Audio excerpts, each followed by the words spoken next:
A section of members of parliament have warned the government over the ongoing demolitions in Nairobi. Lang'ata Member of Parliament Nixon Korir and his Nairobi County counterpart Esther Passaris have said the planned demolition of the Seeafar apartment will displace many families who sacrificed a lot to buy houses at high costs. This is Seeafar apartment. The house that is earmarked for demolition due cause by the Nairobi County government.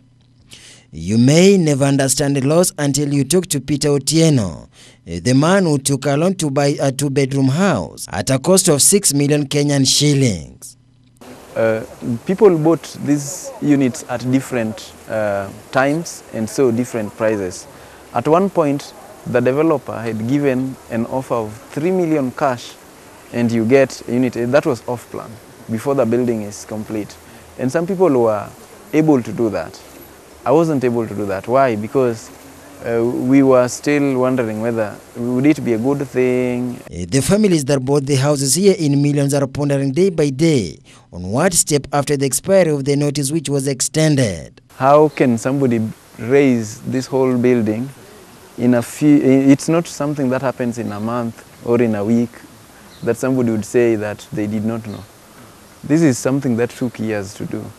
And then at some point, when it was finished, a government minister came and launched. The cries by several families has attracted a lot of reaction from the Nairobi County members of parliament. Nixon Korir, the member of parliament for Lang'ata who visited the site, has given the families hope that he will rally behind the governor Mike Songo Mbovi to terminate the notice. When you look at the papers that are available right now, NEMA approved the building of these Seeafar apartments. Warma also gave a green light that it was okay to build. I'm shocked that right now they have turned around and they are saying that this building is sitting on the Nairobi Dam land.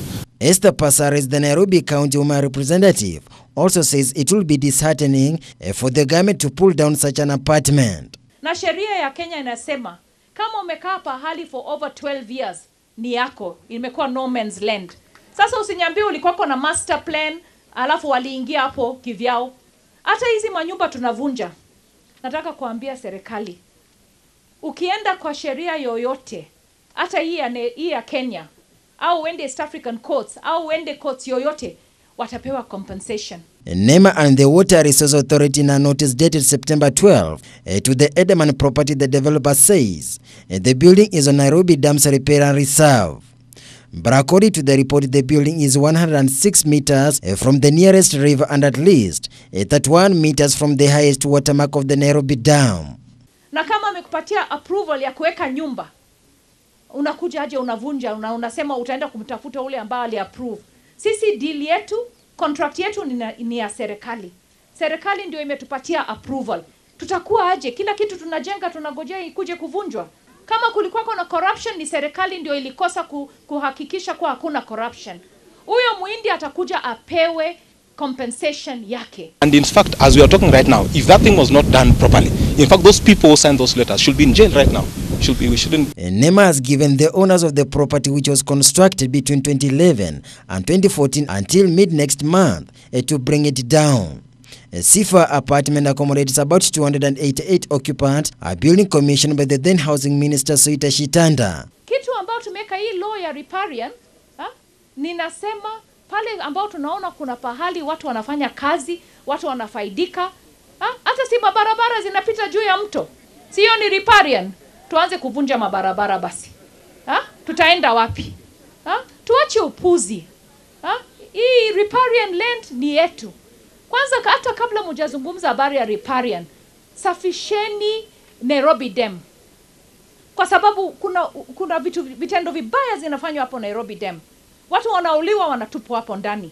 And I think it is unfair because while we are talking about this building right now, the developer who developed this building and who got the approval, which actually right now we are being told that those approval maybe were not the right approval, because if NEMA is turning around or Warma is turning around, the person who built this building is not here right now. The people who are here are people who took loans.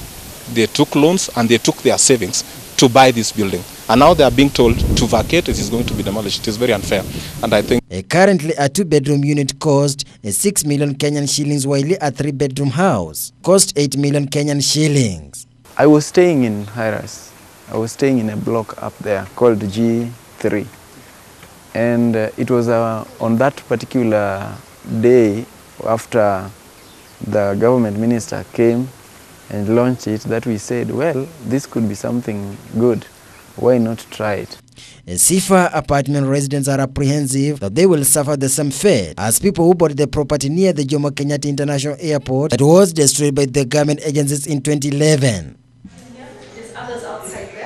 For several occasions, Nema and Warma have been accused of colluding with key cartels to put up illegal structures. The latest scandals now about the Seeafar apartment, where 288 tenants are now facing eviction. This follows the government's order to demolish the structure.